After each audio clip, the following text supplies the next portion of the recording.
Hey everyone, this is Raven, and I'm back with my weekly comic book reviews where I go over the comic books that I read this week and give you short little reviews and my reactions and whether or not I recommend those comic books or not. Also, excuse this mess, but this area will probably be covered by the comic books that I'll be talking about. Anyway, let's start. The first comic book that I read this week was Black Panther, issue number 17, and it's by Ta-Nehisi Coates, and it's fun. I am reading the Black Panther comic book series, the current one, not because I'm a Black Panther fan per se, but because I am enjoying all of the work that Coates is doing with Black Panther and Storm's relationship, and also exploring Storm's godhood and all of that stuff. So that's very exciting.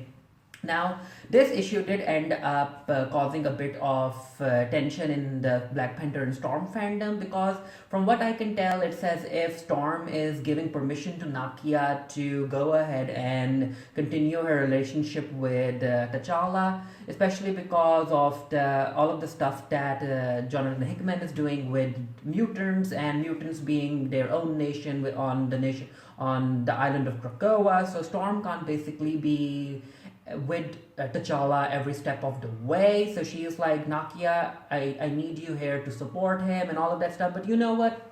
This conversation is between Ororo and Nakia. So I'm quite interested in seeing where T'Challa stands in all of this, and how T'Challa feels for when it comes to his love for Storm, and also all of those emotions that he's apparently is feeling for Nakia. So it'll be interesting to see. I think only 3 more issues are left, and then this series or this arc might end, and we'll be getting a new Black Panther series. I'm not really sure what's happening there. Then I ended up reading Death's Head issue number 4, and it's by Tini Howard. And I am enjoying this series, especially because it basically features Wiccan and Hulkling. So by the end of this issue, Death's Head ended up befriending Dr. Necker, and he took her with him. So Dr. Necker, her interest lies in making improvements to machine, and that's why she's helping Death's Head improve. As far as the rest of the Death's Head clones or copies are concerned, they are scattered around Earth, and V is supposed to be taking care of them. We also get a very enjoyable little panel between where Wiccan and Hulkling talk to each other about how they feel. And yeah, that's the end of the 4-issue comic book. And if you are interested in seeing what's happening with Wiccan, you should go ahead and check out Strike Force, which is being written by Tini Howard as well. I have reviewed Strike Force for the Geekiary if you're interested. Then another Tini Howard comic book, and it's a lot of Tini Howard this week. So, and it's titled Excalibur, issue number 1. So basically, after what Jonathan Hickman did with his Powers of 10 in House of X comic book series, due to the dawn of X titles, we are getting a whole lot of new X-Men comic books. I did highly enjoy Marauders issue number 1, but Excalibur not so much. This one focuses on mutation and magic, because Apocalypse is a sorcerer as well, and the team is made up of Apocalypse, Gambit, Jubilee, Rogue, and Richter. Which, I mean, if you are going to explore mutation and magic, shouldn't you have mutants that are magical on your team? I was hoping that Wiccan might show up, and also magic. There's also Pixie. So I'm not really sure what Tini Howard is trying to do here, but it does seem to have potential. So let's see what happens as the series continues. Then I ended up reading Invisible Woman issue number 4 by Mark Waid, and I'm only reading this because I'm a fan of Invisible Woman, even though the story itself I'm not really enjoying. So anyway, there was a very interesting panel where this evil person ended up making Sue Storm blind.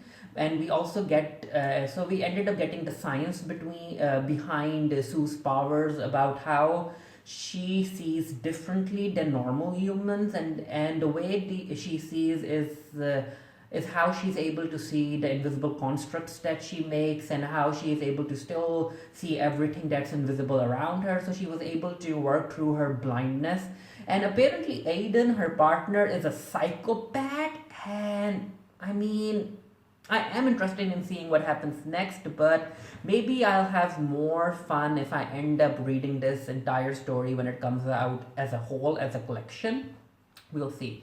Then we have Marvel Zombies Resurrection, issue number 1, which.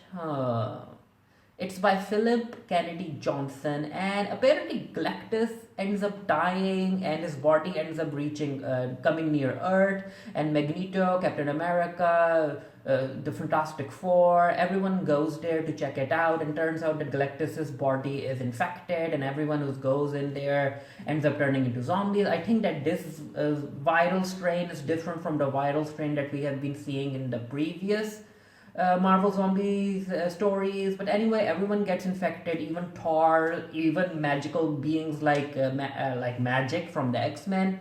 And yeah, Galactus' body ends up what was it? Yeah, the comic book ends with Galactus's body like falling towards Earth, and we see Spider-Man and Franklin and Valeria there. Maybe Franklin will be able to do something. I'm not really sure, but it's fun. It's like an alternate reality stuff, and if you're into superhero zombies, check it out. Then I ended up reading Mighty Morphin Power Rangers issue number 44, and you all, this is one of my most enjoyable comic book series that I'm reading right now. So because the Mighty Morphin Power Rangers are having trouble taking down that assassin that looks like a red dog, the Omega Rangers end up helping them, and by the end of the issue we see Jason going to fight Lord Zed because he wants to ensure that his friends on Earth stay safe. It's fun. Then I ended up reading this new comic book which is titled Monster Planet, issue number 1, and it's by Zenescope comic books, and the writer's name is Brusha. So basically what happens is that in this planet there's like humans are going extinct. Then there are also those people or every living thing that has been turned into monsters. And then there's also supernatural creatures that were actually supernatural creatures from the beginning. So humans go out and they want help from these old vampires, and it's weird. I'm not really sure if I'll continue reading it, but let's see what happens. It kind of reminded me of Scooby Apocalypse, which was very fun. If you haven't read Scooby Apocalypse, I like implore that you do. But yeah, let's see where Monster Planet leads us. I also ended up reading the final issue for DCeased. It's by Tim Taylor, if I remember correctly. But anyway, it's basically Marvel Zombies, kind of, where the anti-life equation ends up infecting everyone due to Cyborg, and Cyborg is patient zero. But it did have some fun action moments where Diana ends up creating a sword of kryptonite, and she goes against to fight an infected Superman. She's able to cut his arm off, she's able to pierce him with the sword, but Superman ends up killing her anyway. Not killing her per se, but infecting her, and she ends up being infected, and she ends up killing Cyborg. Black Canary, because now she's a Green Lantern, she picks up the sword and she's ready to fight Superman. And also good for her that the entire Green Lantern Corps arrives, and because infected Superman knows that he can't fight all of the Green Lantern Corps himself, he decides to go and kill the Sun. And yeah, the Green Lanterns end up figuring out that because when the sun is gone, the virus will be frozen, and they will be monitoring the universe, and they end up sending the humans who are in the Ark to find another home.